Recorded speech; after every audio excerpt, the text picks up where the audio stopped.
One, two, three.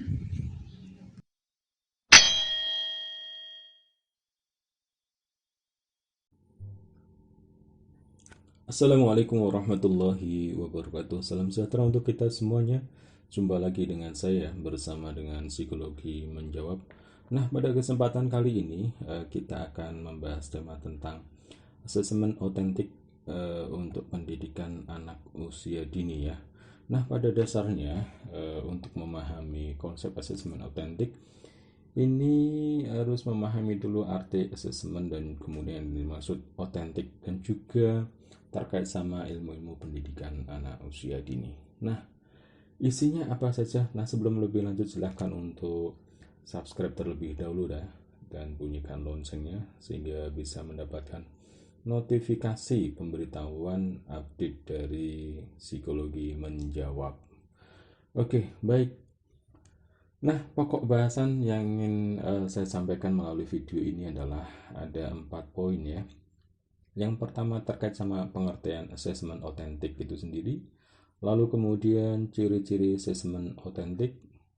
Yang ketiga, hal penting yang harus diperhatikan dalam asesmen otentik. Dan yang keempat adalah jenis-jenis asesmen otentik ya. Nah, ini penting sekali diketahui terutama untuk para calon guru ataupun bapak ibu guru ya yang mengajar ataupun mengampu di playgroup ataupun taman kanak-kanak atau TK. Nah, pertama, apa sih sebenarnya pengertian asesmen otentik ya? Jadi asesmen otentik itu terdiri dari dua hal ya, ataupun dua kata. Yang pertama asesmen, kemudian yang kedua otentik.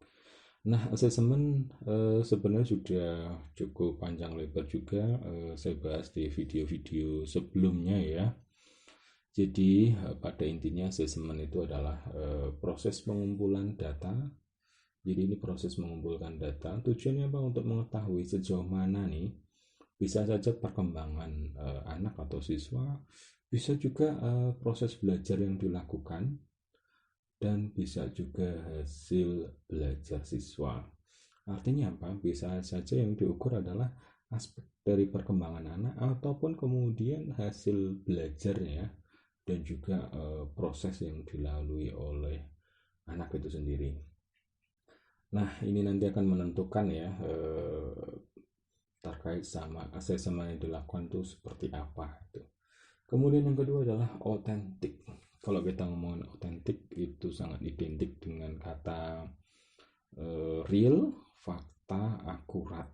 Artinya apa? Bahwa asesmen ini mengharuskan atau benar-benar nih merujuk pada situasi atau konteks nyata sehingga kemudian dilakukan dengan beragam pendekatan ya. Asesmen otentik artinya apa?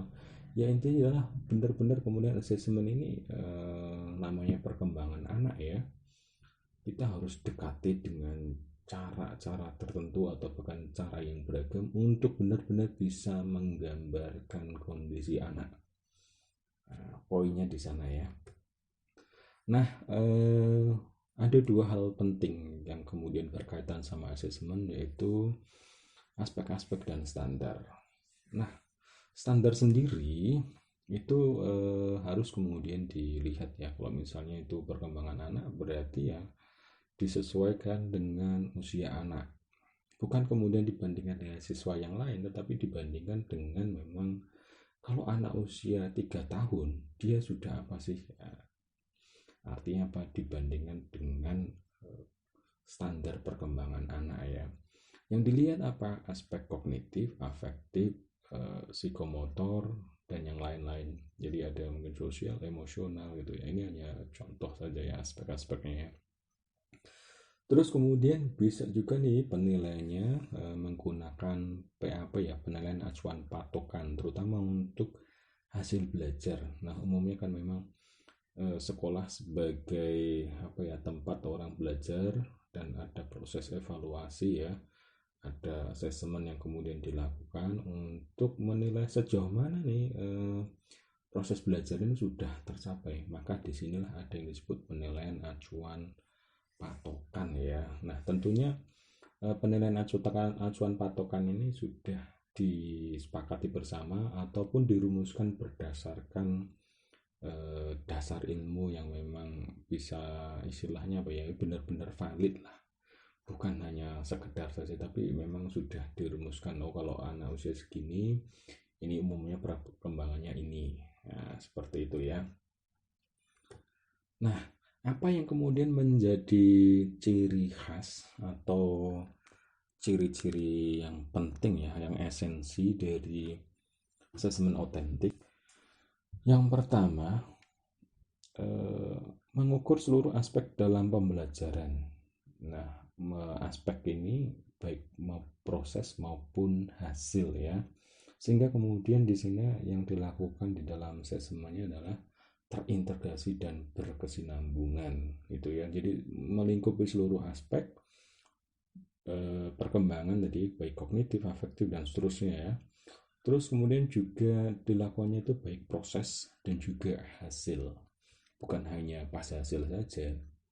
Nah, sehingga kemudian konsekuensinya yang kedua ini, pelaksanaan selama pembelajaran dan di akhir pembelajaran. Jadi tidak hanya kemudian sifatnya sumatif ya, artinya di akhir pembelajaran, tapi juga formatif ya.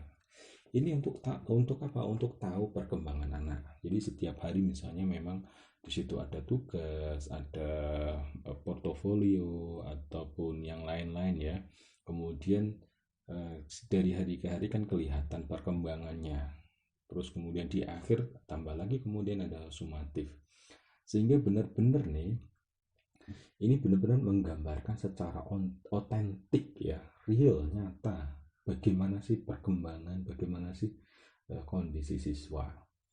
Kemudian yang ketiga, sumber dan metode yang digunakan itu beragam. Ini untuk apa? Untuk memastikan bahwa tadi bisa menggambarkan dengan tepat, sekaligus kan juga menjadi feedback ya buat pengajar ataupun sekolah.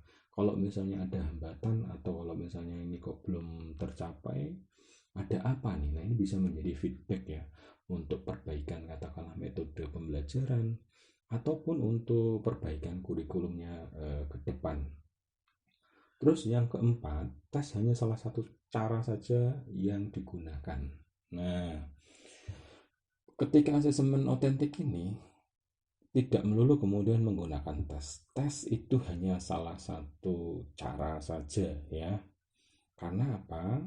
Karena yang kelima dan keenam ini, tugas yang diberikan oleh siswa harus sesuai dengan konteks kehidupan siswa. Jadi harus benar-benar nih sesuai dengan konteks perkembangannya anak. Dan penekanannya adalah kualitas bukan kuantitas. Jadi yang dinilai adalah keterampilan, hasil karya, bukan kemudian sifatnya itu katakanlah yang pengetahuan, nggak seperti itu ya. Karena pengetahuan mungkin saja nih hari ini dia tahu atau ingat ya, memori, terus tapi besoknya dia lupa gitu. Tapi kalau soal keterampilan kan memang dia mampu atau nggak mampu sih sebenarnya. Jadi deskripsinya nanti adalah soal mampu nggak mampu, bukan kemudian dia ingat atau nggak ingat. Nah, ini harus benar-benar dipahami ya. Kemudian berikutnya selain ciri-ciri esensial, ini ada ciri-ciri secara umum ya. Satu, penilaian disajikan dalam bentuk narasi atau deskriptif, bukan angka. Nah, ini penting untuk dipahami. Penilaian otentik itu dilakukan dengan deskriptif ya. Bentuknya itu narasi ataupun deskriptif, bukan angka. Nah, kita bisa membedakan kalau misalnya pakai angka, pakai ini berarti di luar itu ya. Tapi di sini sifatnya tadi karena soalnya kualitatif ya. Mampu atau enggak mampu itu kan dideskripsikan, bukan hanya skornya ya, bukan itu. Kemudian yang kedua adalah evaluasi dilakukan sebagai bagian dari cara mendorong siswa lebih bersemangat meningkatkan kemampuan, bukan untuk mencari-cari kesalahan. Nah, ini perspektif yang digunakan ya. Karena otentik untuk bisa menggambarkan kondisi siswa. Sehingga kalau misalnya kondisi siswa itu katakanlah dianggap itu kurang, maka itu menjadi informasi untuk menyemangati siswa. Bukan kemudian mencari-cari kesalahan, dasar kamu nggak mampu, misalnya ekstrimnya ya. atau kemudian orang tua jadi menilai, anak saya kok nggak mampu nih, nggak berbakat, nggak seperti itu. Tetapi ini menjadi gambaran bahwa yang dia capai baru seperti ini, sehingga kemudian bisa menjadi evaluasi, feedback ya, peran yang dilakukan oleh orang tua seperti apa, sekolah seperti apa. Yang ketiga, laporan bersifat naratif terkait kemajuan anak. Nah, ini tadi sudah disinggung di pertama ya, yang sifatnya deskriptif dan sifatnya adalah kemajuan anak. Ya, ini bersifatnya tuh kemajuan anak dari hari ke hari seperti apa kemajuannya ya. Bukan kemudian semata-mata orang berpikir soal bakat, soal ini beda. Ya, yang diukur ini bukan bakat ataupun ya, bukan bakat ataupun kecerdasan. Ini bedanya ya. Kalau bakat ataupun kecerdasan, terutama misalnya kecerdasan ya, IQ-nya segini ya, sudah kan segitu aja. Tapi ini soal kemampuan kan ya, mampu atau nggak mampu, sehingga bisa saja hari ini katakanlah dia belum mampu, tetapi besoknya dia bisa aja sudah mampu. Nah, sehingga kemudian di sini kan sifatnya itu deskriptif dan juga tadi di awal dilakukan secara berkelanjutan ya. Terus jika ada kesalahan atau hambatan yang dialami, hal tersebut dijadikan evaluasi untuk perbaikan program atau metode. Nah, ini sifatnya apapun itu, ketika misalnya ada kekurangan ataupun kesalahan, itu ya itu tetap jadi informasi yang baik untuk apa? Untuk jadikan perbaikan apa yang selama ini sudah dilakukan ya. Apakah prosesnya yang kurang tepat atau seperti apa? Atau perannya orang tua seperti apa gitu. Yang kelima, proses evaluasi dilakukan dengan pengamatan atau rekaman. Karena sifatnya ini adalah kemampuan, ya dilakukannya ya dengan observasi untuk melihat mampu atau enggak sih, gitu ya. Beda kalau misalnya sifatnya yang ingatan, bukan tidak kemudian dilakukan pengamatan, tapi dengan tes ya. Coba kamu sebutin ini ya, ingat atau enggak ingat. Tapi kalau ini mampu atau nggak mampu ya observasi, dilihat, dikasih tugas, kemudian di apa namanya diobservasi dia sudah mampu atau belum melakukan gitu. Yang keenam, penilaian untuk melihat kemajuan anak bukan untuk membandingkan kemampuan antar siswa. Ini tadi ya, jadi konteksnya adalah ya dengan anak sendiri, dia usia 3 tahun dia bisa apa, seperti itu. Bukan kemudian dibandingkan sama yang lain sekelas, padahal sekelas itu variasinya mungkin ada yang 3,5 tahun, ada yang mungkin 2 tahun kurang kan, masing-masing kan tingkat perkembangannya berbeda, sehingga di sini bukan membandingkan sama yang lain ya, tetapi membandingkan sekelompok usia. Usia 3 tahun ya, semuanya rata-rata 3 tahun tuh bisa seperti ini, seperti itu. Kalau misalnya rata-rata usianya 4 tahun bisa seperti ini. Jadi kelompoknya ada kelompok usia, bukan kemudian kemampuan siswa yang lain. Lalu bagaimana syarat-syaratnya untuk kemudian bisa melakukan asesmen otentik ya? Ini sudah dibahas juga di sebelum-sebelumnya ya. Yang pertama adalah instrumen yang digunakan ya harus otentik. Artinya apa? Memperhatikan validitas dan reliabilitas. Ya, nanti bisa dicek lagi ya. Kemudian berikutnya aspek-aspek yang otentik. Jadi aspeknya definisinya mesti jelas, indikatornya mesti jelas, standar penilaiannya mesti jelas. Nah, sebelumnya ya, sebelum asesmen otentik ini kita udah bahas ya tentang asesmen secara umum. Nanti bisa dicek lagi ya. Kemudian berikutnya kondisi siswa yang otentik. Artinya apa? Situasinya harus dibuat ketika kemudian kita melakukan asesmen itu memungkinkan siswa untuk menunjukkan performansinya ya. Jadi jangan kemudian menjustifikasi, dia belum mampu melakukan ini. Padahal bisa saja mungkin metode yang digunakan itu yang tidak mengakomodasi kemampuan itu keluar gitu loh. Nah, ini yang perlu diperhatikan ya. Terus kemudian contoh-contoh ataupun jenis-jenis asesmen otentik itu apa aja yang bisa digunakan? Pertama, asesmen yang sifatnya kinerja. Ya. Caranya dengan apa? Misalnya dengan checklist, catatan anekdot, rating skill, ada juga hafalan. Ini ya kadang jarang banget sih ya. tapi untuk melihat kinerjanya ya, checklist dia udah bisa melakukan belum, nah di checklist jadi ada observasi dengan sudah apa belum, atau dengan centang-centang ya. Terus kemudian ada catatan anekdot terkait sama harian dia seperti apa, ataupun rating skill kalau misalnya dia dari 0 sampai 10 kira-kira seperti apa ya. Lalu hafalan dia hafal atau enggak, atau hafalnya seberapa itu ya. Kan ada juga ya di sekolah-sekolah yang kadang ada materi hafalan ya, diminta mungkin ayat-ayat pendek atau mungkin ya materi-materi yang sifatnya hafalan ya. Terus kemudian berikutnya asesmen proyek. Apa yang disebut dengan asesmen proyek? Nah ini siswa diberikan tugas dalam periode tertentu ya, lalu kemudian hasilnya diamati ataupun prosesnya itu diamati ya. Penugasan bisa di rumah ataupun penugasan bisa di sekolah, sifatnya bisa kelompok ataupun personal ya kalau asesmen proyek ini. Terus kemudian berikutnya adalah asesmen portofolio. Ini terkait sama hasil karya dari anak ya, mungkin bentuknya lukisan, mungkin bentuknya katakanlah buku khusus ya, yang kemudian dia mewarnai, terus kemudian dikumpulkan jadi satu.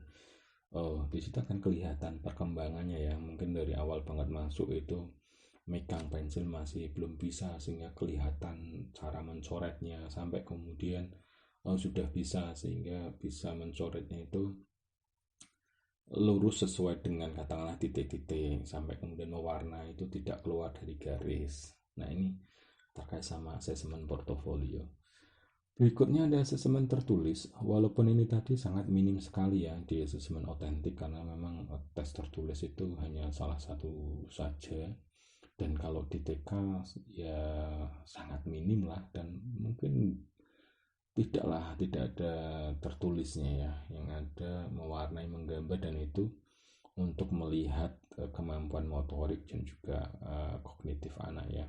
Jadi makanya kan asesmen tertulis ini sangat minim sekali. Itu dari saya terkait sama asesmen otentik ya. Mudah-mudahan memberikan kemanfaatan. Jika ada pertanyaan silahkan bisa ditanyakan di kolom komentar ya. Terima kasih dari saya, mudah-mudahan manfaat. Silahkan untuk subscribe ya channel Psikologi Menjawab, dan juga like, dan juga tinggalkan komentar ya, bentuknya pertanyaan atau apapun ya. Terima kasih. Assalamualaikum warahmatullahi wabarakatuh.